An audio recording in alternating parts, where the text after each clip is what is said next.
Welcome back to another Tips and Tricks Thursday. My name is Derek, and today we're going to be going over tips and tricks on how to properly reball the sandwich layer on an iPhone. Let's get into the video.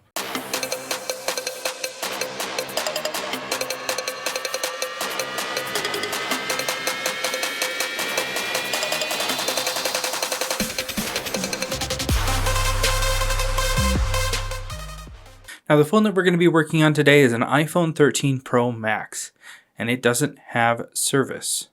It does receive Wi-Fi, but it's not picking up on service. In fact, when you go to check for the IMEI, all we get is the serial number, which means it's not communicating with either the bottom board or the baseband. Now, over half of the cases where you lose service, it's something as simple as fixing something with the sandwich board. Sometimes it's pulled pads, and then there is the rare occasion where the actual baseband IC itself shorts out and could be causing that issue. There's a ton to cover in this video, so let's first start by opening up the phone. Alright, so the first thing that we'll do is we'll go ahead and turn this guy off. We'll take out our two pentalobe screws, and now we can stick it inside of the TPK. Now, if you haven't already, swap out the smaller circular one for the bigger square one, these suction cups. Alright, we'll tighten down the sides. We'll turn it on and we'll lower it down.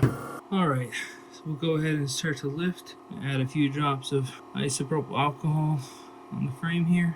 There we got that nice little pop. And we'll lift it out of there. Alright, and then we can separate gently the top and fold it out. Looks like I'm the first one in here. There's no fingerprints or anything. Alright, so let's do basically a full teardown so we can get the board out without issue. Alright, so we've got the board out. You need to take out, in order to do that, you need to take out the battery, the cameras. You can even take out the components at the top if you really want to, but you have to at least get the battery out and the camera. The camera's kind of in the way and it's easy to remove. So, next thing we're going to do is remove a couple of these things that will melt or shrivel. I'm going to take off all of the foam padding using some isopropyl alcohol, and then we'll gently get under and peel them up. And in doing so, we'll be able to save them and put them back on, just like that. And now for the big one. And then on the back, we've got a sticker that we're going to also peel up. Just get under one of its corners, and then we'll carefully peel it off as well. Now, looking at the motherboard from the side, there is a very small gap that I can see here and there. It's a little wider than I want it to be, so most likely we do have pulled pads in this scenario, but we won't know until we get to that point if we have to. We're going to remove all of the black stickers here on the border, and then I'm going to take some flux, just a little bit of flux, and we're going to try to compress it down into the sandwich layer, this gap right here between the brown and the gold, all the way around as much as we can. Very small amount though, just enough to kind of smear it into that crack, just like that. A very small amount along the border, kind of smushed into it. You can take your finger and you kind of, like this, it'll compress it into there. All right, next we're going to take our 13 series heat plate and we'll line it up there so that it's in the right spot. All right, so what we're going to do is we're going to let this heat up, and what we're looking for is for this to get up above 170. And what we'll start to see at that point is some movement in the motherboard. All right, so what I'm looking for is some movement in this top board by just agitating it a little bit. As soon as we see that, we can basically let it start to cool back down, and then we'll be good to go. And test it to see if that's all it was needed. As soon as we have movement, that means that all of the solder all the way around the perimeter has liquefied, and that would be the point to lift it if we have to come back and do it again. So we're basically up at the temperature where I'd normally start to see movement. So hopefully soon we'll start to see some movement. I'm not nudging it a lot. It'll barely move if I nudge it. But I'll be able to notice it by the way it feels and just by looking. Alright, we're at the max temperature I have it set to. So now we'll turn it off and we'll let it cool down. I'm going to let it cool down with the fan. Alright, so yep, it's now cool to the touch. So let's reinstall it and check and see if it registers more than just a serial number. Alright, so now we just need to connect up the battery and let's power it on and see what happens. Alright, there's the Apple logo. A moment of truth. Still just the serial number. Okay, so this is one where we have to split it. All right, so we'll go ahead and power it off. We'll disconnect the screen and the battery, and we'll take it apart. Now this is it was totally worth all of that time spent, because a good portion of the time that's all you have to do. Okay. All right, so for this next part, what we'll do is we'll go ahead and put it back on here. If you don't already have this, I'd recommend getting this 2-layered motherboard separator assistant pen. Comes with 2 different kinds, a kind for Android or Samsung, and then one for phone or iPhone. And what I'm going to do is we'll put it in the middle on one of the pillars here. Screw down all the way. Go ahead and turn this back on and let it heat up, and we'll get to splitting these boards. To assist in this, I've got one of the tools that I use to lift up ICs, such as CPU, NAND. It's really flat on the end, and it'll help get in between the layers and kind of give some leverage to help kind of separate the grab that'll have. There's like a surface tension that you almost have to break once it's at temperature to lift it out. And once it's there, we'll split it here. We'll split it on the other side, and then we'll be able to lift up using the pen here. So we're almost to temperature. I'll let the tool also get nice and warm so it doesn't create any cold spots. When I slide it in, it doesn't draw away any heat. Not that there's much thermal mass behind it anyway. All right, we are almost to temperature, so I'm going to start putting this in the corner there, and we'll see if it wants to split. All right, we're almost up to temperature, and I'm not looking to rush this. I just want to see real good movement on all sides. That's good movement. That's good movement. And it came off. We'll turn it off, and we'll get out our fan and let it cool down a little bit.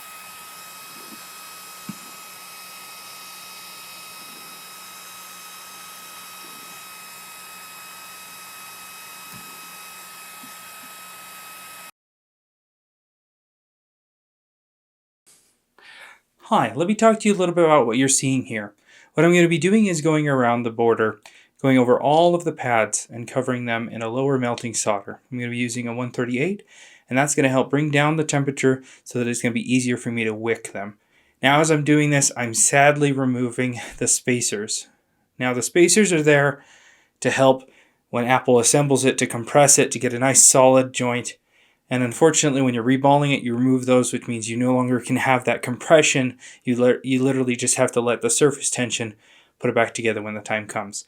But I'm going to be adding that low melt flux and going around with wick to wick it off. And I need to do this both on the top and the bottom board. It's quite satisfying, so enjoy it.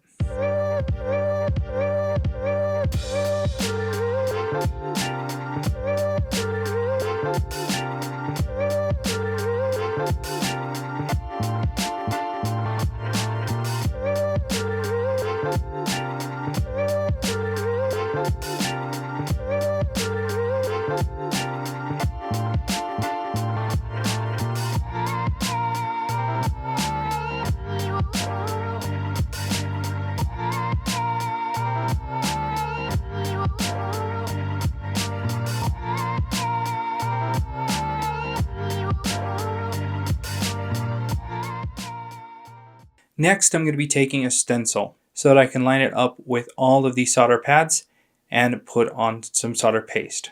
I'm going to be using a 148 solder paste, which is kind of the solder that was used for the iPhone 10 series. This will allow me to bring the temperature I need to get the heat plate to down just a little bit less than the 210. I'll be able to bring it down to probably 180 or something like that to be able to get it to melt. And one of the tips that I have for you is to dry out your solder paste. Something like a clean room wipe, even a paper towel, to be able to kind of smear the paste into that and then scrape back up what's remaining. It kind of removes some of the flux, making it a little easier to go into the stencil and also deposit down on the board. Now I have 2 different methods depending on what I'm looking at for reballing. I either do it with the stencil on, or I remove the stencil after smearing the paste in, and I flow the balls that way. Both ways work.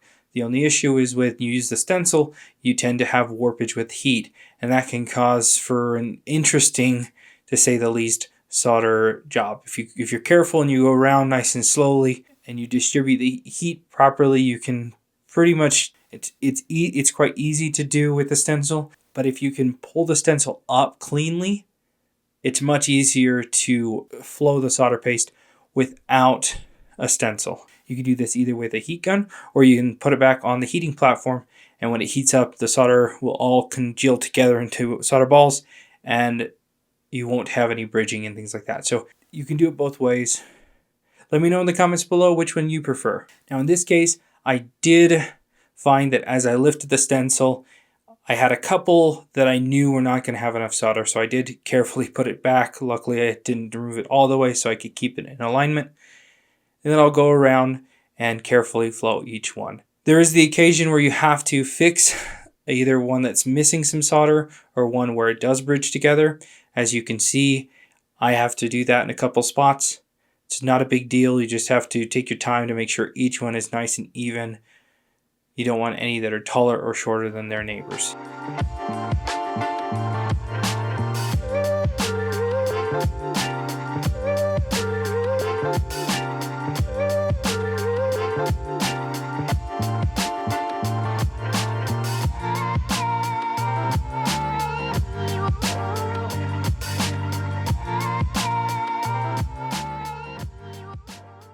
Now, one thing I should have done right after taking this apart was test the baseband to see if there's any issues with it. And as you can probably tell, I'm foreshadowing a bit here, there's definitely an issue. That being said, let me show you how I diagnose it, and at least you'll get an idea how to remove an IC like this that has an underfill, how to reball it, and put it back. Alright, so with the multimeter, I'm going to come in and do a couple tests around. It's like we've got seems like a partial short here. This is ground. This isn't supposed to be. This is supposed to read 0.36, and that's reading 30.6, so it's way off. Let's see. Yeah, this is all connected. And this is a secondary line that's different, and it's reading 0.06, and it should be reading 0.3, so it's way off as well. So chances are either something's going on under this IC or it's shorted out internally. And unfortunately, if it is shorted out internally, there's nothing that I can do because this isn't a replaceable one. So the only thing I can do really at this point is pull this chip, reball it, test onto the pads just to see if there's anything else going on there. And then we can reinstall it and see if that fixes it. Otherwise, this phone is like an iPod. No service, just Wi-Fi. So the first thing that I'm going to do is I'm going to go around the perimeter with a lower heat, probably around 250, so that I can heat up and scrape the underfill. Now you want a small tool to do this. You obviously don't want to damage the board, but you want to be able to get in between the components that are attached to that underfill so that when you go to pop the chip off, they don't come with it. In this case, there's a capacitor that's going to get in the way, so I'm going to move it off to the side from the corner that I want to pry on. Once you're up to temperature on this IC, you'll be able to pop it off, and you can do this pretty cleanly as long as it's up to temperature. If it's not up to temperature and you try to pop it off, you can damage it. If you damage it, it's kind of game over. And or you'll pull the pads on the board, and although that's not game over, it's still not fun because that means you're going to have to do a lot more work because the Wi-Fi is also paired on the bottom board. So a couple things you'll need to know. You'll need to remove all of the underfill, not only on the IC, but on the board. And you'll want to go around the perimeter because that's where it piles up the most. And you want to make sure that you remove all of it. Otherwise, when the chip goes to sink back down, it might use that as a lever and it won't have the ability to go all the way down and suck to the board and pancake out the solder like it should.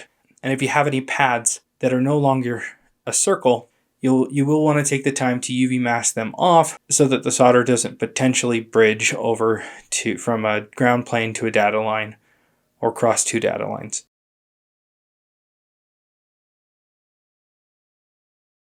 Reballing is quite simple. You'll want to choose the solder of your choice. I'm going to use a 183 because this is a bigger chip and I also don't want it to move a lot, especially when I go back to the platform. It is a little harder to work with. You could go down to a 138 and that would be totally acceptable. It's a lot easier to work with, a lot easier to flow. But when it comes to the bigger ICs like Wi-Fi, NAND, CPU, I like to use either a 183 or even a 217. It all depends on what my goal is. Is it data recovery or is it function? And sometimes reballing, you have to do it more than once. Another tip that I have for you, as you can see, I have to go in at a second. As you see, I have to go in a second time to reball this one. And that's because I decided to not use a little trick that I have, which is to use a paper towel where you kind of roll it up on both sides so that your stencil doesn't warp when you go to put pressure on it, so that it stays flat. So you get that thickness of the paper towel folded up a couple times to help keep the stencil flat when you put pressure on it. And that's what I do the second time, and it goes a lot smoother. If you ever have too much solder because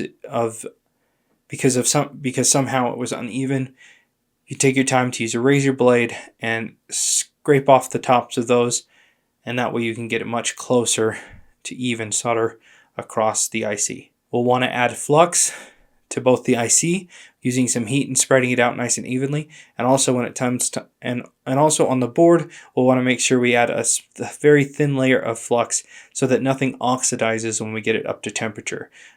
That'll leave you with a cold joint and it won't work. Now I did take the time. Now you might have seen that I took the time to test the IC itself, checking the line that was shorted on the chip side.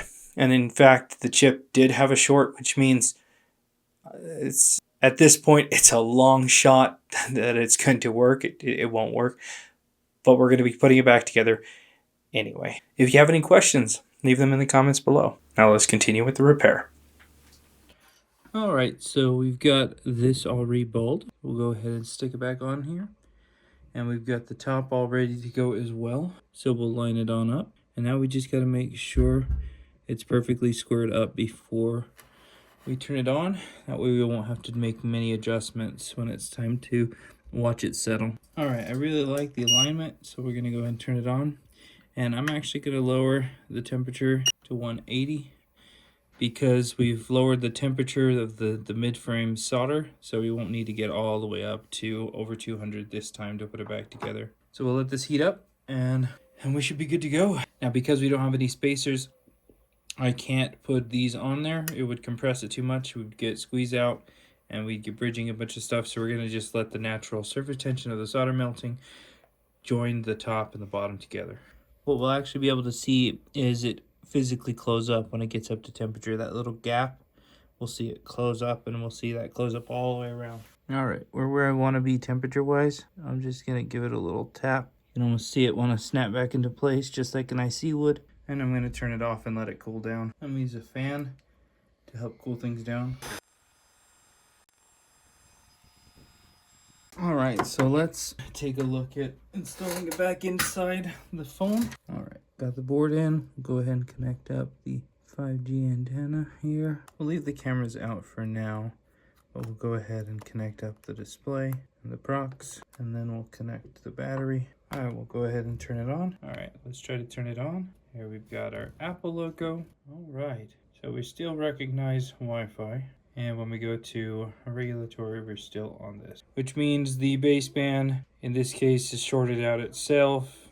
And that's why we're not able to get past it. So that's unfortunate. Alright, so as you can see, this phone definitely had an issue with the baseband. And unfortunately, that is a paired component, which means just like the CPU or the NAND, there's not much we can do about restoring this phone to its fullest capacity. There are typically ways to read the baseband EEPROM and reprogram it with a programmer. I don't have one. I don't think I've ever done it on a 13 Pro Max either, and there might be a reason for that. That being said, I hope you're able to take some of my tips and tricks on how to reball a sandwich board so that you can have an easier time doing it yourself.